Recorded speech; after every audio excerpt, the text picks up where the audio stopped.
Well, first off, man, this movie is a remake of Rocky 3, but it's done even better. I mean, you sit there and you think about it, man. Like, you get the story of the hero, aka Batman, aka Rocky. They're feeling a little heavy. They're doing good. You know, they come back. They get their ass kicked the first time around. They have the trainer, aka Mickey slash Alfred here, saying, "Don't do it." They come back and do it anyway, and they kick some ass at the end. So, in a nutshell, that's what this movie is.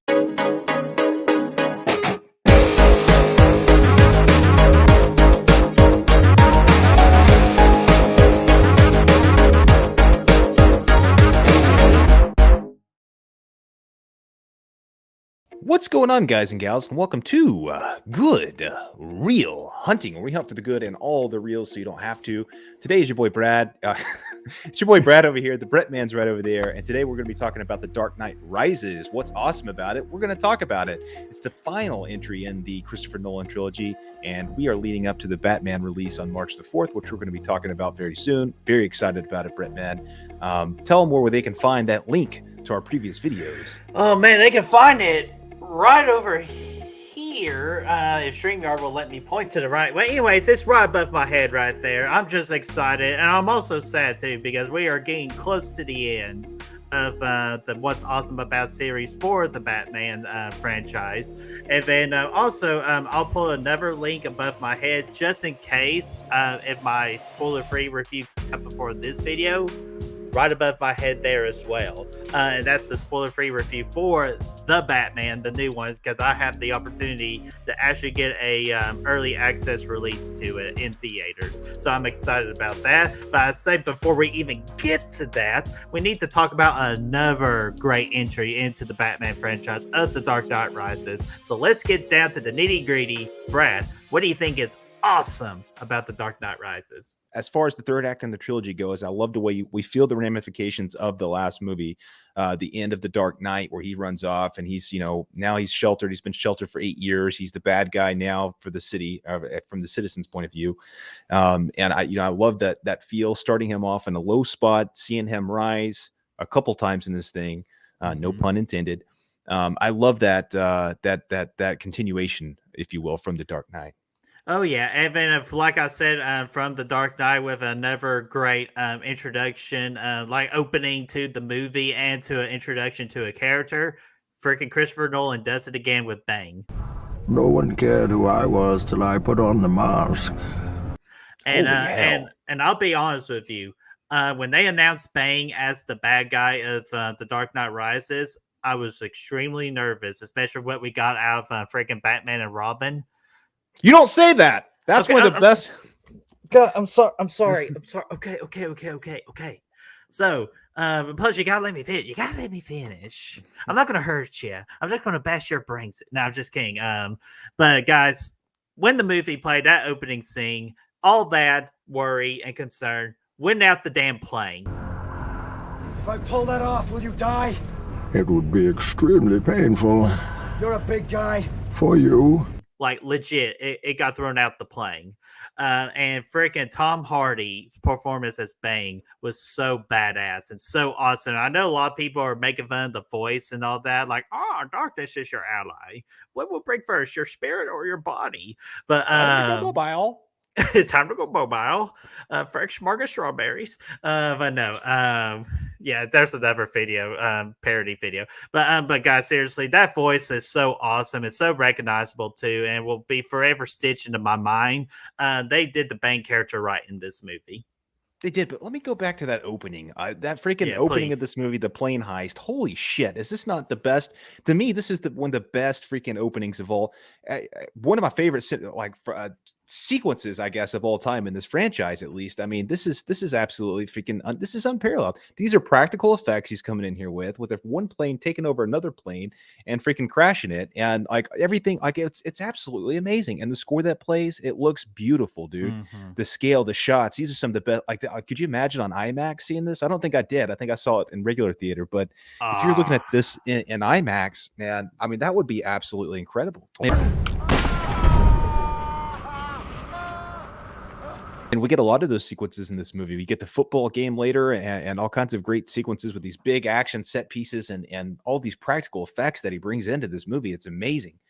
But yeah, we're talking about Bane. dude, he's to me is like the most intimidating villain of this trilogy. Like I think he nails it. I think the look of him is intimidating. He's jacked. He's not somebody you want to go against. He's built up too from the Yeah, use and of he's not dialogue. overly jacked too. He's not. No, he's not. He's still in the realm of possibility, like realism here. But what's awesome is the way he's talked about, like the way Michael Caine talks about him, same way Mickey talks about Clubber Lang, by the way. He said, you don't want to go up against a guy like this. This guy's going to tear you a new one. He's going to knock you to the Mara Rock, is what he says. Like those little scenes in the Batcave. He's like, like you're out of shape. You're not doing this anymore, Batman. This guy's going to kick your ass. Those little moments of dialogue, that's what makes your freaking villain, man. And whenever Bruce goes to freaking meet him in the sewer the first time is like my favorite fight sequence of the trilogy. I think that was absolutely awesome. When you see Bruce fail, he's going mano against Bane, and you're seeing him getting his ass kicked by this guy and getting his back broken. Oh, your money!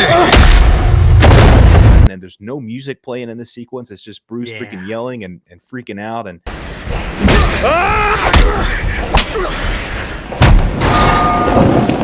you're getting all of his, like, you're getting his freaking, like he's screaming and like he's failing. He's getting his ass kicked. I love that with the water dripping down. That was epic. And that made Bane look so strong. And what was great about that particular scene too is when Bane talks, he's also giving more background into his character too, like of why he's doing what he's doing. And then when Batman just turned off the dark, and he goes, so darkness is your ally. Oh, you think darkness is your ally? Like, because that's just so awesome. It's just like, you think those are going to work on me? Like, I've been in a lot worse situation than you have. So it gets another add layer to the Bane character, too. When you don't think there's even a character to add to Bane. Just, big, strong, and bulky. But no, there's a lot more to it. And Christopher Nolan does such a great job exploring that kind of side of Bane. Yeah, dude. Just seeing Bruce, like, yelling out in pain and just getting like his mask torn, getting knocked in the head like 100 times till his mask breaks off. That's fantastic, dude. And it builds Bane up to be such a strong villain and somebody that you don't know if Bruce can actually beat him or not. Like ultimately he probably is, because the name of this movie is Dark Knight Rises, but you see him like getting broken so bad and to a shell of him for himself by this man. And you're like, God dang, dude, I don't know if he can win. And that to me is awesome. Oh, dude, absolutely. And we all pretty much know our thoughts about Christian Bale as Batman, Lucius Fox, Morgan Freeman, Michael Caine as Pennyworth.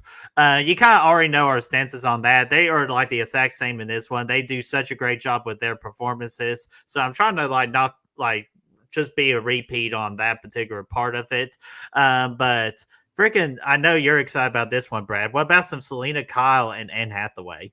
Oh, freaking loved it, dude. Like, are you kidding me? So Christopher Nolan has made some fantastic movies, but he's not really known for bringing out like awesome female characters. I think for me, this would be like my favorite female portrayal, favorite female character that I've seen in a Nolan flick is this version of Selena Kyle. I think she does a really good job. Anne Hathaway is a big part of that. She's extremely talented. And she's also my second place, which would be Anne Hathaway in Interstellar as well. Another very good character. But she's so good in this thing, man. Just trying to see her motivations and everything like that. Like her trying to, like the way she talks to people, the way she's like trying to, like do all this stuff at the beginning to get the freaking background erase, whatever the freaking thing was called. The clean slate. Yeah, all the stuff she was doing, all the freaking manipulating she was doing, and breaking into the freaking Wayne Manor and still in that. Like, it's just, she's perfect in the role. And I thought her and Bruce had really good chemistry, probably more so than Rachel at any point had. Exactly. And yeah, so they really do really well with each other and complement each other. And when we see them two freaking kicking ass at the end together, I thought it was amazing. Yeah, and then just Selena Kyle at the beginning too with Anne Hathaway, just being that kind of like that waitress, or like the maid, and then she just like gets all that teary eyed, and then just suddenly complete 180 with the facial features, like the facial acting of Anne Hathaway. Yes. Nailed it with Selena Kyle. I felt like this, to me, Anne Hathaway is a better Catwoman than Michelle Pfeiffer in Batman Returns. That's just my opinion. I know a lot of people love Michelle Pfeiffer, what she did with Catwoman. But, like, dang gum. Just when we're talking about the Selena Kyle character, Anne Hathaway gets it. She looks the part, she acts the part. Like, you could tell Anne Hathaway was having such a great time with this role. And it's just like you said, the chemistry between Selena Kyle and Bruce Wayne and Batman and Catwoman, spot on. Like, it was so great. Yeah, and what about when she was playing? Whenever they do the raid on the freaking the bar she was hanging out, and she started she starts acting like the victim. She's like, "Oh no, yeah, don't shoot me!" And she like just kind of turned like Just completely casually puts that- walks away and all. Yeah, dude, like everything, her mannerisms were so good. Like, hey, did they kill Bruce? I don't know. Like, all that stuff was great. I thought, and she to me was one of the best parts about this movie and about the trilogy in general. Yeah, she was absolutely great. And then another character I like to touch upon, I'm actually a fan of, is Gorvit Levitt, as the little officer, aka who you'll know at the end of the movie as Robin. Yes. So, and I liked what he did in this. I kind of wish we got a little bit more, and I think it'd be great to do another movie story just with him to see what he has done. I know a lot of people don't want that, especially Christopher Nolan doesn't want that, because I actually learned that Christopher Nolan did not want to do Robin at all. The studio forced him to add the Robin character in there. He goes, "Okay, I'll do it, but you gotta let it do it my way." So Yeah. he's just like, he does play an important factor into this movie, kind of like helping like people like, don't give up hope. Batman will return and save the day like he normally does. Well, even when it's at its darkest, just so he does a good job on that. Oh, I love this version of this introduction of Robin here, man. Robin to me has always been kind of a silly character in the lore of Batman for whatever reason. Like, it's just not. I've always liked to see Batman as the lone crusader. Like when you start throwing, like, it might just be because of Batman and Robin, just kind of maybe it ruined the character for me. I don't know, but yeah, either way, I love this different take on the backstory of Robin. I actually prefer this over what we get in Batman Forever. For sure. I love the fact that, they have such a, they're so similar and their, their backstories and stuff, like when Joseph Gordon's like, "Hey man, I know you're Batman," kind of deal. Cause he's like, "I've seen that look before." They have those same parallel, paths that they, getting to where they are now. And, I really enjoyed that. Obviously, he did really good in the role. Joseph Gordon-Levitt did. The performance was good. He was a standout in this movie as well. And again, yeah, he's worked with Nolan before with Inception as well. Oh yeah, but yeah, I really enjoyed him in this movie. Yeah, he did such a good job too. And it's just the story overall of this, because like your trilogy, your third movie has to be like bigger and bolder and all that. And I even told Brad, like, I felt like that was a weakness. You like back then it was a weakness to this movie, but I'm now starting to understand kind of like what you got to do to make a trilogy successful. I'm back on the positive side of this being like way bigger, kind of like, with the big bomb and all that, like destroying the bridges, because I thought all that was just absolutely great. And like, freaking, like, damn, man, like Batman with a broken back, how in the hell is he going to come back and save the day and all that? And surely enough, we freaking, he saves the day. We have the great war between the policemen and the criminals of the city. I thought that whole charge scene was great. How everybody's fist fighting each other. All that just so well done. And just like, again, it's just how they tie everything up in the nice bow to finish out the end story of this trilogy. With kind of like Bruce Wayne faking his death, being with Selena Kyle, she gets the clean slate, meets friggin' Alfred and Alfred's dream like scenario of what he wants for Bruce. And I guess that's my little negatives, that I could have used a little bit more of Michael Caine and Alfred in this movie, but I can understand why that they didn't. And then, of course, ending shot of Robin entering the Batcave and rising up to be the new Batman. All that was just perfectly well done, tied in a nice bow. That ending was absolutely epic. I think it did everything perfectly. I would not change a damn thing about it. And to me, I thought Michael Caine actually, this was his best performance in the trilogy. He has a couple moments. Even with the short role he got.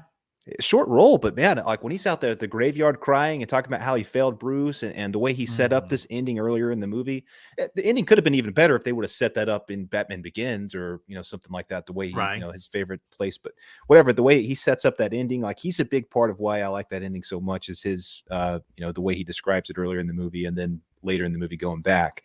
But yeah, he does a lot in this. He brings an emotional performance in this movie, I think. Even though he's not in it a lot, he brings a lot of emotion to it. And I think we get one of the better performances out of Christian Bale too, because he has to do a lot, he has to be the broken, disheveled, freaking sheltered old man up in the castle, and he also has to be the one that's getting his ass kicked by Bane, and he's got to be the one that climbs out of that damn freaking pit, and he's got to be the one to finally, he's got a lot of emotions, a lot of range in this movie. Yeah.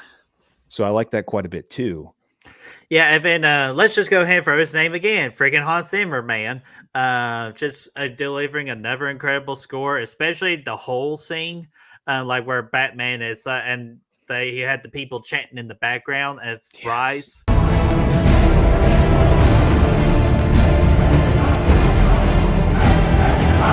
Right. Oh yeah. Then when he makes that jump, that score freaking hits, and it hits in all the freaking right ways. And I also love too how they enhance this score too with the ha ha ha.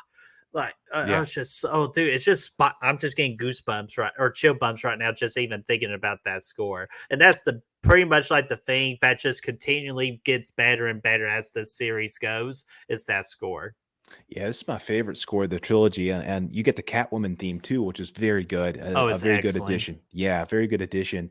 And they use the score a little bit differently. Like when Batman comes back, when it turns day to night in like 2 seconds after the after the heist of the Wall Street place, when Batman comes back for the first time in 8 years, they play the score very strongly there. And you didn't really see that a lot in Dark Knight. The big action sequence when they're chasing Joker in that movie, there's no music playing. It was really nice to kind of get that music with this scene here, and really made it feel more epic. And again, man, the ending when he crawls out of the pit, that music was great. The whole thing about when he shows back up at the city and they start doing all the freaking all that was amazing. The music was so good. Dude, so damn, yeah, really damn good. Especially kind of like that one scene where Batman puts the bomb out into the middle of the ocean. Oh yeah, oh yeah, I know. It's just Chris. I'm telling you, Hans Zimmer just knows how to freaking do scoring in the appropriate times too. Because that I feel like it's not done correctly a lot. It's the kind of like the timing of the score, like when you're supposed to be silent and when you're supposed to add music. Because like you said before, that bang fight for Batman, that was the best place that I put a score into it. yes, Yeah, exactly. So Hans Zimmer, freaking phenomenal job, my friend. yes, and there's just a lot I love about the Batman character in this movie. I mentioned the range. It's kind of everybody kind of has probably mentioned this before already, but when he's dancing with Selena Kyle there, and she's like, "Who are you pretending to be?" And he's like, "Oh, Bruce Wayne, eccentric billionaire." Like that's actually like a fantastic response of him actually pretending to be Bruce Wayne. He is Batman, and he on a daily basis pretends to be Bruce Wayne. So I thought that was a good sequence. Obviously I've already talked about the way he fails in this movie multiple times, and his rise back. It just, to me, it builds a strong character when you have that failure in there. Going back to the roots of the first movie, I feel like this movie connects very strongly with Batman Begins. Like when he gets freaking, "Why do we fall, Bruce?" We get that sequence there when he's about to climb out the pit, and that whole pit sequence was absolutely incredible, man. When he falls a couple times, and then he's like, "Fuck the rope, I'm going to get out of here," and he gets out. That was goosebumps every time, man.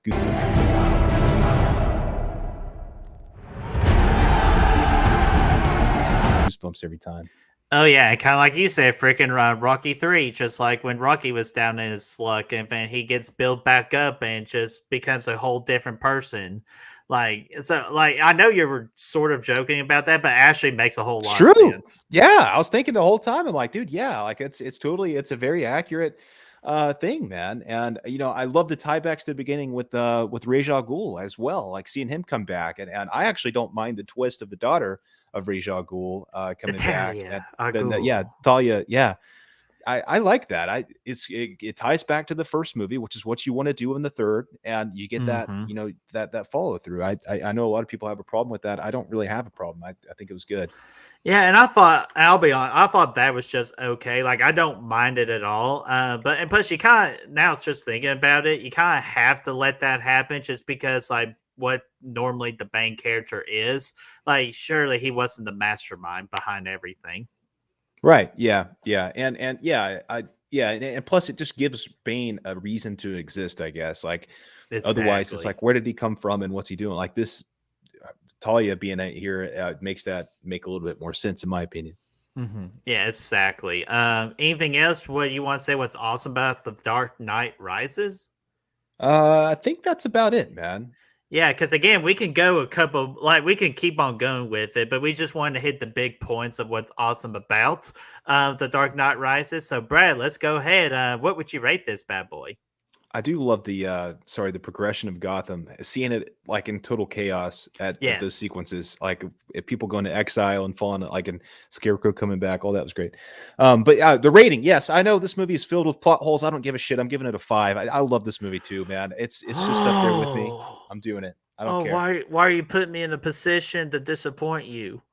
You can. I get it. A lot of people don't like this movie as much. Well, it's not that I don't like it. It's just I can't give it the golden reel. I can't. It's a That's okay. 4.5 out of 5. That's fine. That's no big deal. That's still as awesome as Mike the Miz. Because I'm the Miz! And I'm awesome! But man, we almost made channel history again with back-to-back golden reels, and I fucked it up. Well, no, I can appreciate that. For me, again, I get it. I get why people put this as their bottom. I just, because it's full of plot holes. I mean, we could talk about those all day if we wanted to, but for me, I've always been so entertained with this movie when it's on. It's the longest in the bunch, but for me, it goes by the fastest amount of time. So for me, like I love it just as much as the other. Yeah, and it just does just enough to be considered in cinema history as one of the greatest trilogies of all time. Absolutely. Yeah, it actually could be the greatest trilogy of all time. But I want to hear from you guys. What do you think is awesome about The Dark Knight Rises? Do you think this is a strong conclusion to the trilogy? And do you even think it's the greatest trilogy of all time? Or like Brad says, so do you think it's not as good as it is and it has some plot holes that just interfere with how good it is? Let us know in that comment section down below, and let's get that discussion rolling. And if you want to help us find the good reels, you can just about finding us at Facebook, Instagram, Twitter, Letterboxd, Spotify, and Apple Podcasts. Those links are for you to find down below. Abso-freaking-lutely. And be sure to like this video, share, and subscribe. And of course, ring that bell, ding, ding, ding, so you all know when the next Awesome About videos are up and ready, and when the Batman 2022 videos are up and ready. Right, you are. All right, so I'm just going to explode and I gotta find the trigger, so I will see you later. Peace out. Where's the trigger? Where is it? Where's the trigger?